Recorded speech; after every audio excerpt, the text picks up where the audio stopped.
यीशु मसीह के पितर जलाली नाम से आप सबको जय मसीह के। खुदा सबको बड़ी आशीष और बरकत दे। प्रभु का अनुग्रह हम सब पे होता रहे। जैसे कि हम जानते हैं हम अंतिम दिनों में हैं और मेरा हमेशा यही एक बात रही है, सबको मैं यही कहती हूँ, अब तैयारी का नहीं तैयार रहने का समय है। अब हम तैयार रहें।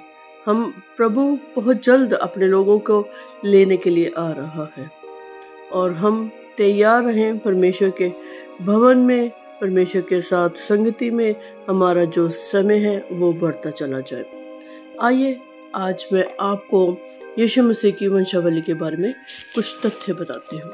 कुछ ऐसी बातें जो आप नहीं जानते हैं उनके बारे में मैं चर्चा करूँगी। पहला मेरा प्रश्न ये है कि यीशु मसीह की वंशावली क्यों दी गई है। यीशु मसीह की वंशावली क्यों दी गई है और नए नियम में 2 बार दी गई है। मैं भी पहले नहीं जानती थी इन वंशावलियों के बारे में। जब मैंने स्टडी करी, मैंने गहराई से जाना, तब मुझे पता चला कि वो जो वंशावली है वो अलग अलग है। आप में से भी बहुत सारे ऐसे लोग होंगे जो वंशावली के बारे में नहीं जानते हैं। मत्ती में जो दी गई है वंशावली वो यूसुफ के बारे में है।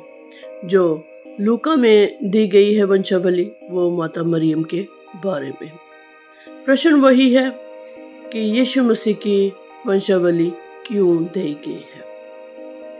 क्या मकसद था? क्या बताने का परमेश्वर का, पिता आत्मा का क्या मकसद था कि हमें वो वंशावली जाननी चाहिए? क्यों दी गई है? इसका उत्तर यह है, परमेश्वर ने जो उत्पत्ति में प्रतिज्ञा करी थी और प्रतिज्ञा को पूरा होने का समय यीशु के साथ होता है। परमेश्वर ने शाम को कहा था कि स्त्री का वंश तेरे सिर को कुचलेगा और कुचलने के लिए एक पाक, साफ, रूहानी शरीर चाहिए था। वो था यीशु मसीह का। और यीशु मसीह की वंशावली के द्वारा हमें और भी बहुत सारी चीजें पता चलती हैं, बातें पता चलती हैं। जब हम यीशु मसीह की वंशावली देखते हैं मत्ती में, वहां पे हम देखते हैं 4 स्त्रियों के बारे में। यीशु मसीह के बारे में लिखा गया कि वो यहूदियों के वंश में से आएगा, पर ये 4 स्त्रियां यहूदी नहीं थी। या 4 स्त्रियों को क्यों स्थान मिला यीशु मसीह की वंशावली में? कभी सोचा? कभी नहीं। क्योंकि यीशु मसीह की वंशावली में इन 4 स्त्रियों का आना एक बहुत ही अद्भुत कार्य था परमेश्वर का। शुरू से हम देखते हैं तामार के बारे में। तामार के बारे में हम देखते हैं कि उससे यहूदा ने याकूब का एक बेटा यहूदा, उसने संतान उत्पन्न करी। उसके बाद आगे और भी फिर बच्चे पैदा हुए, वंश चला। फिर हम देखते हैं राहाब के बारे में। राहाब एक वेश्या थी। यहोशू ने जीरो के ऊपर जब कब्जा लेना था तो राहाब उस जगह पे कुछ भेदियों को भेजा गया और वो 2 भेदियों को इस राहाब वेश्या ने अपने घर में छुपाया दूसरे लोगों से कि वो मार ना दे उनको। वो बच गए। जब वो वापस जाने लगे थे तब राहाब ने उनको विनती करी थी कि तुम्हारा परमेश्वर बड़ा है, जब तुम इस जगह पे कब्जा लेने के लिए आओ तब मेरी सुधि लेना। यहोशू ने जब उनको भेजा लोगों को कब्जा लेने के लिए, उस समय वो राहाब, उसका घर, उसका घराना, उसके कुटुंब में बचाए गए।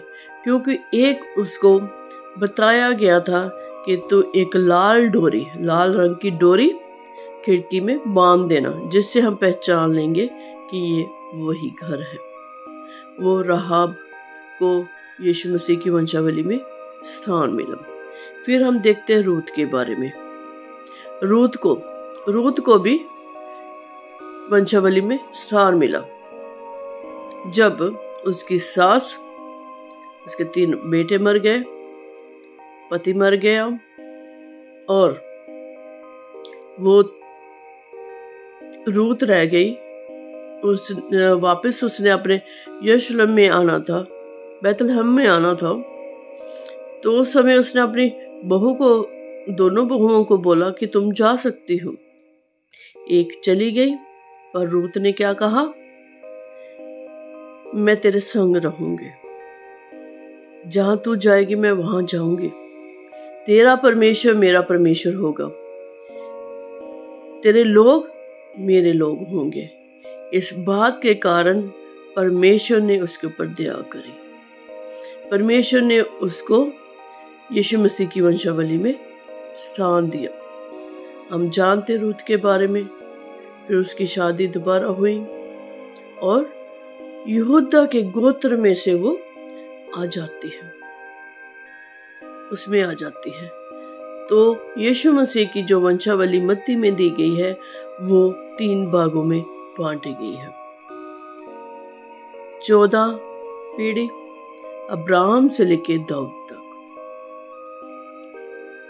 फिर उसके बाद दाऊद का बेटा सुलेमान, उससे लेके फिर 14 पीढ़ियां हो जाती है यकुन्या के तक। फिर यकुन्या के बाद यीशु मसीह तक 14 पीढ़ियां। हम इनको बारी बारी देखेंगे कि कौन कौन से नाम हैं, किस किस के नाम हैं और वो नाम कहाँ कहाँ बाइबल में पाए जाते हैं।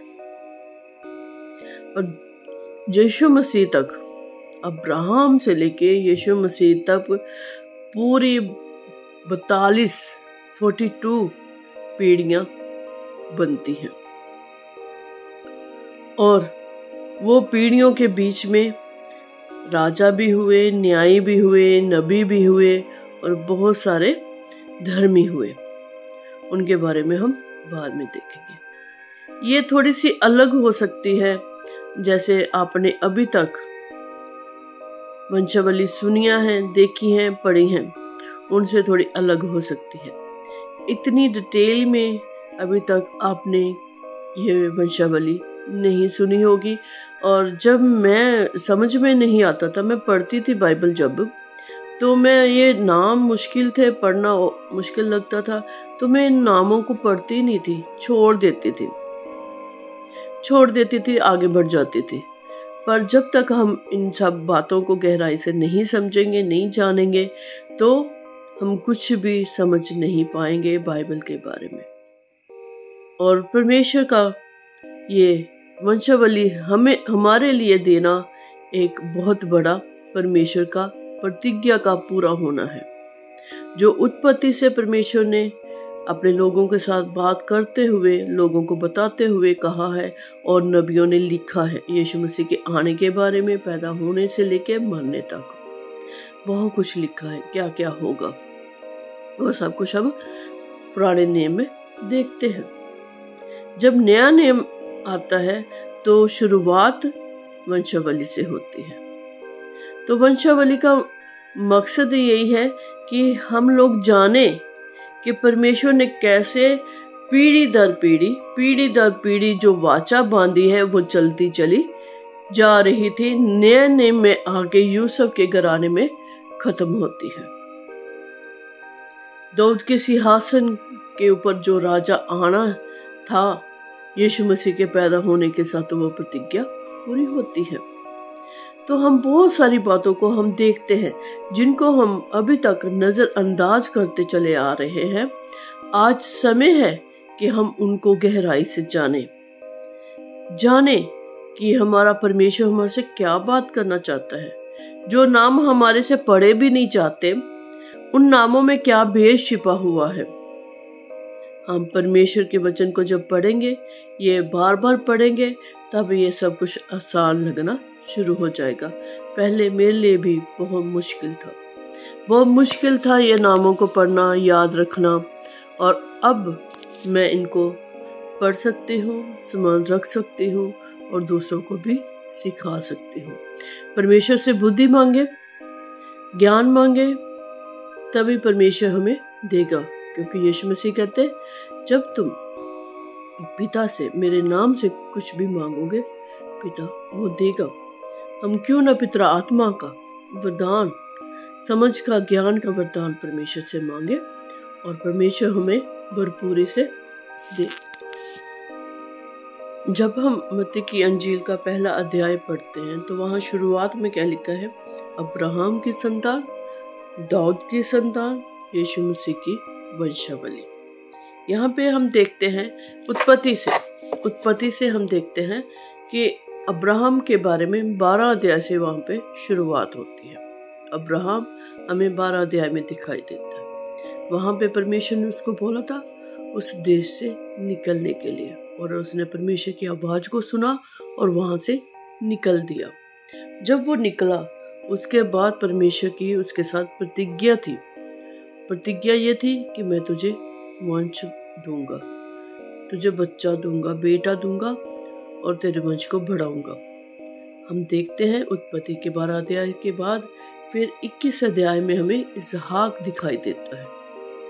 इसहाक पढ़ने को हमें मिलता है।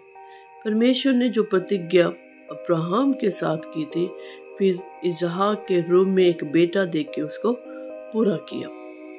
फिर परमेश्वर ने अब्राहम की संतान को जो इसहाक है याकूब दिया, जिसके साथ परमेश्वर के वादे थे कि मैं इससे और ज़्यादा बढ़ाऊंगा। 12 गोत्र परमेश्वर ने याकूब को दिए। परमेश्वर ने याकूब को 12 गोत्र के रूप में बच्चे दिए। उनके नाम से ही आगे गोत्र चले। तो यहाँ पे हम देखते, मत्ती में देखते हैं, अब्राहम से इसहाक उत्पन्न हुआ, इसहाक से याकूब उत्पन्न हुआ, याकूब से यहूदा और उसके भाई हुए। जैसे मैंने पहले आपको बताया है कि यहूदा जो है वो याकूब का बेटा है, और उसने अलग जगह पे एक जाके उसने बसेरा किया था। वहाँ एक अपने बेटे की शादी तमार लड़की के साथ कर दी थी। वो जो बेटा था परमेश्वर की नज़र में बुरा था, परमेश्वर ने उसको मार दिया। फिर यहूदा ने अपने मंझले बेटे को, दूसरे बेटे को बोला कि तू अपने भाभी के साथ जा, अपने देवर का धर्म पूरा कर। तब उसने भी परमेश्वर के सामने गुनाह किया, परमेश्वर ने उसको भी मार दिया। फिर जो तीसरा बेटा था वो बहुत छोटा था, तो यहूदा ने तामार को कहा कि तू जब तक वो बड़ा होता है, सियाना होता है, तो अपने मायके चली जा। वो मायके चली जाती है, बेटा जवान हो जाता है, यहूदा भूल जाता है, और आगे की कहानी आप जानते हैं। अगर मैं वो बताने लगूंगी पूरी स्टोरी तो फिर आप ये वीडियो बहुत लंबी हो जाएगी, तो आप उसको पढ़ लेना। फिर उसके बाद हम तमार के साथ यहूदा का एक बेटा उत्पन्न होता है। इस तरह तमार अन्य जाति से यीशु मसीह की वंशावली में स्थान लेती है। यहूदा और तमार से फिरिस और जेरे उत्पन्न हुए। फिरिस और हिस्रोन उत्पन्न हुआ, और हिस्रोन से एराम उत्पन्न हुआ।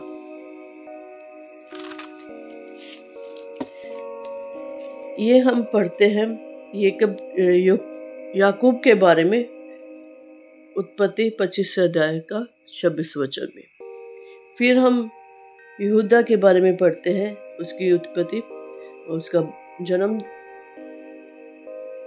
उत्पत्ति का 19 अध्याय का 35 वचन में। फिर उसके बाद हम देखते हैं फिरिस, उत्पत्ति 28 अध्याय 29 वचन। फिर उसके बाद हिस्रोन जो है उसको हम उत्पत्ति में देखते हैं 46 अध्याय 9 वचन में। फिर एराम पैदा हुआ।